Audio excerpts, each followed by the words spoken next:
Hello once again, everyone. Now, it has been a long time since I went over the manual exercise. I filmed a video about it a couple years ago now, and I figured that it was probably time that I go over it again, kind of update the video, as well as I wanted to add a new piece to it, and a little bit of emphasis to certain things that I didn't necessarily do so before. So this shouldn't be a terribly long video. But, to go through the manual in its basis form, you begin at slope, you then take the hanging guard. Make sure that you're nice and bent, make sure that guard is extended before you, and our first action is going to be the 7 cut.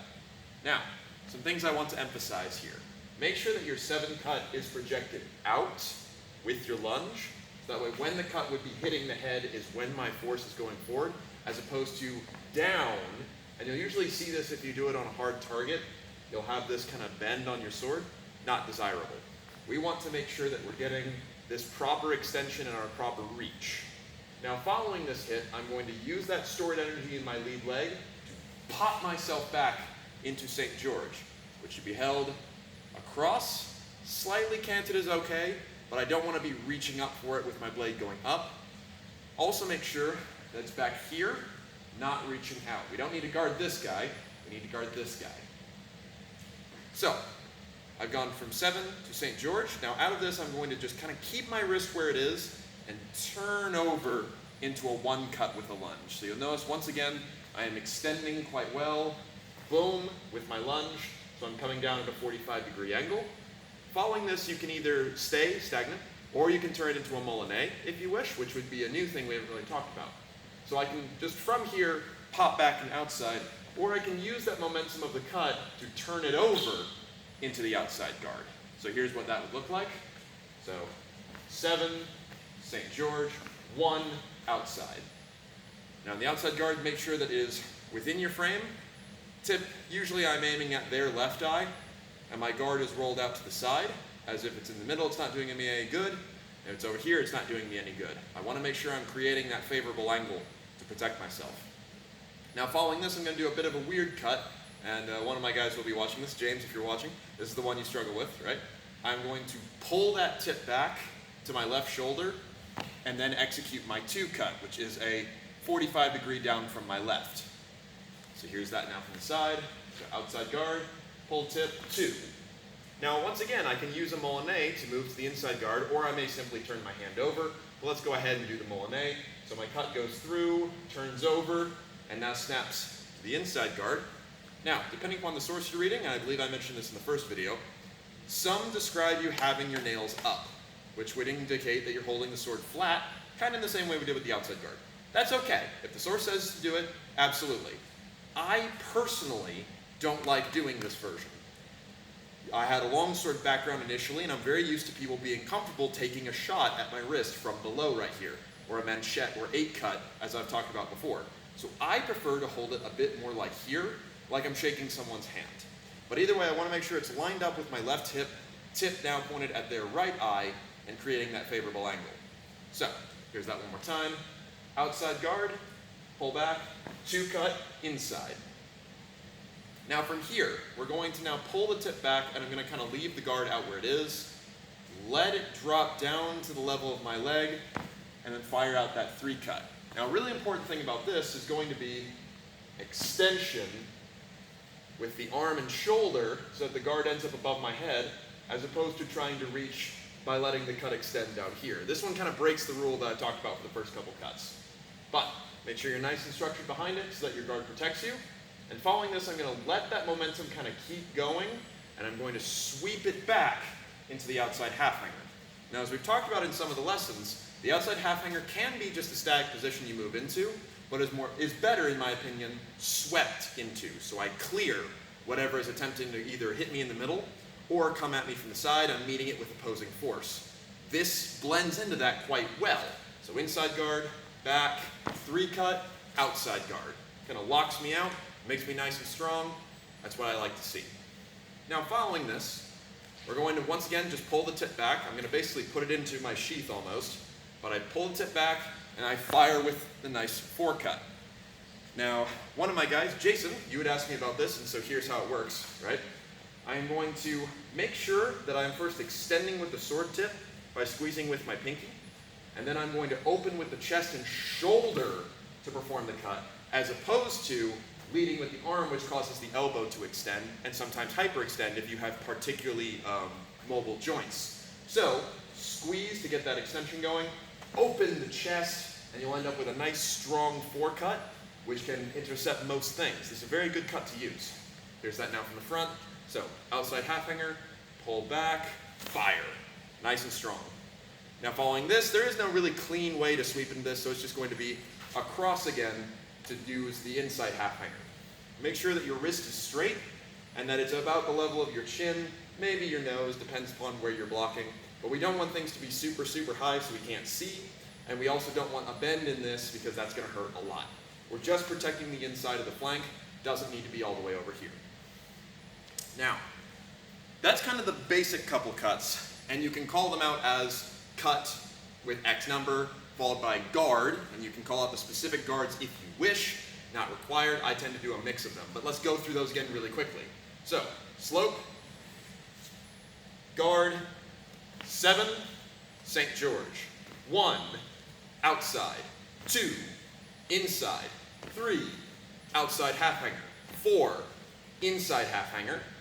Now from here, we're going to go ahead, and you notice I'm using the Milanese now because if you've been doing the manual for a while, you probably should practice these. But now we're going to move into kind of, I would define them as like named, not named combinations, but named strikes, as they tend to invoke certain things, at least in my guys, in my mind. So that's why I'm going to give them the names I do. But the first one's going to be a double shot to the legs. So we're just going to perform a nice 6 cut with lunge, boom, straight into St. George. Now this one should be, I'm extending through and then using the momentum that I just gained. So, inside, I'm going to lunge, whip through, and immediately return to St. George with a shift. You can also do this a little slower if you wish. Nice open cut, then back to St. George. Same idea as when I was doing the forecut. I want to be opening my chest so that I am square with my target, as opposed to overextending and ending up whipping. That's not what we're looking for. The tip will get velocity if you do this well. Also make sure that you're keeping yourself upright. Don't look at the legs. Look at the person you're hitting and hit them in the legs. Now, following that double shot to legs, boom, St. George. From here, we're going to do what I call the cheeky chin shot. This is wherein, if I'm in a hanging guard and you're in a hanging guard with me, you have a nice opportunity for a cheeky little forecut that can reach right up underneath this guard, and it can also terminate in a thrust, which is particularly fun. It's just going to be a simple extension of the lead arm. So all I'm going to do is I just went to St. George.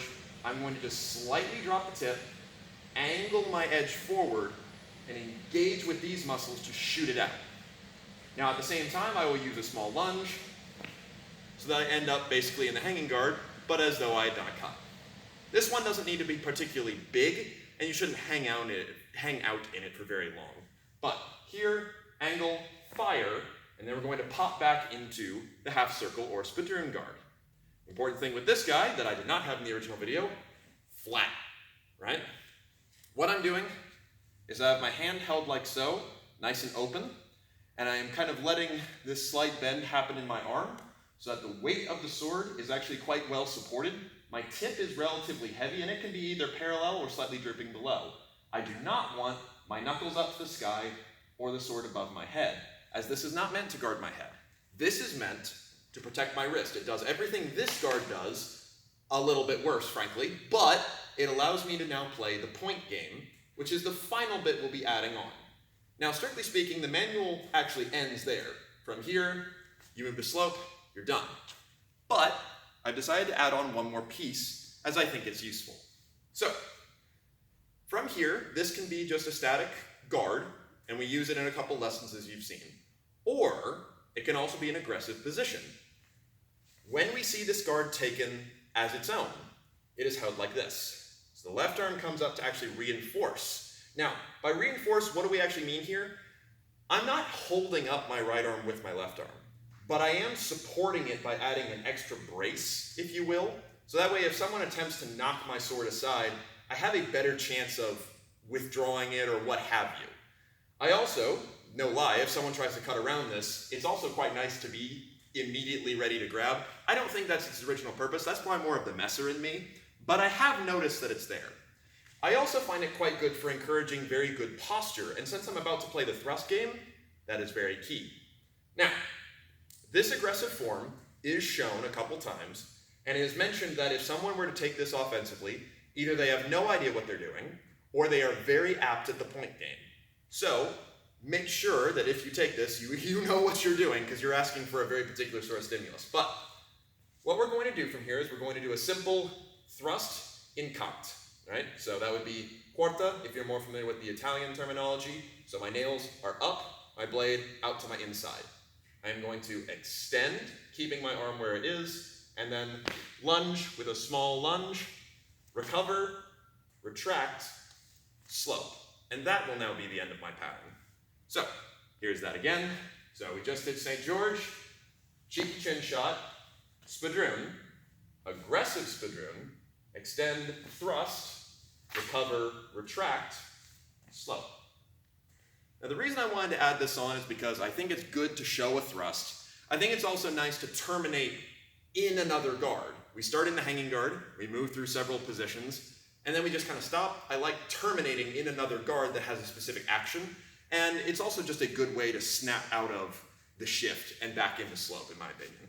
But let's go through the whole pattern together, and by all means, you don't have to add this on, but the other option we had from here was to execute another nice, strong six-cut, which you can absolutely still do, but it doesn't really put you in a particular good position. This, I find, does. So, let's now go through the new and improved manual. At least I think it's improved. So, slope, hanging guard, 7, St. George, 1 Molinet, outside guard. Oh, I already messed up. 2 Molinet, inside guard. 3, sweep into outside half hanger. 4, fold into inside half hanger. Double shot to legs, up to St. George.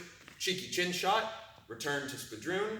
Aggressive spadroon, extend, thrust, recover, retract, slope.